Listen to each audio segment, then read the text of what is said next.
Hello friends, welcome back to my channel. இன்றைக்கி மரவள்ளி கிழங்கு வச்சு ஒரு ரெசிபி பார்க்கலாம். ஃபஸ்ட்டு நான் குக்கரில் ஒரு 1/2 கிலோ கிழங்கை உப்பு போட்டு நல்லா வேக வச்சு எடுத்து வச்சுருக்கேன். 4 விசில் விட்டு எடுத்து வச்சுருக்கேன். அது கொஞ்சம் லைட்டாக ஆறுனதுக்கப்புறமா இதுமாரி கையிலே பிரித்து போட்டுக்கோங்க. இல்லைன்னா க்யூப்பை கத்தியில் கட் பண்ணி போட்டுக்கோங்க. கட் பண்ணி நடுவில் இருக்க அந்த தண்டு மாதிரி இருக்குல்ல, ஒரு குச்சி மாதிரி, அதெல்லாம் எடுத்து தனியாக எடுத்து வச்சுருங்க.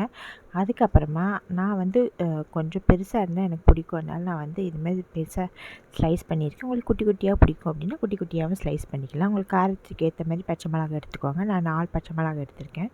அதுமாதிரி பூண்டும் ஒரு 4 5 பூண்டு எடுத்துக்கோங்க. கொஞ்சம் டேஸ்ட் நல்லாயிருக்கும். அதுக்கப்புறமா ஒரு கடாயில் தேங்காய் எண்ணெய் ஊற்றி பண்ணிங்கன்னா இன்னும் நல்லா சூப்பராக இருக்கும். சரி, தேங்காய் எண்ணெய் 4 5 ஸ்பூன் போட்டுக்கோங்க. அப்புறம் கட் பண்ணி வச்சுருக்கிற பச்சை மிளகா, பூண்டு, வெங்காயம் எல்லாத்தையும் உள்ளே சேர்த்துக்கலாம். அதுக்கு முன்னாடி கடுகும் உளுத்தம்பருப்பு ரெண்டையும் போட்டு இது பண்ணிக்கோங்க. அதுக்கப்புறமா நம்ம முதல்லே கிழங்கை உப்பு போட்டு தான் வேக வச்சுருக்கோம். அதனால் வெங்காயத்துக்கு தகுந்த மாதிரி கொஞ்சோண்டு உப்பு போட்டிங்கன்னா போதும்.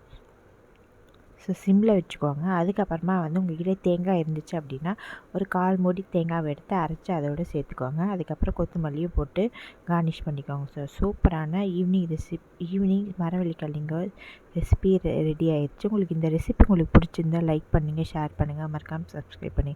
தேங்க்யூ ஃபார் வாட்சிங் த வீடியோ.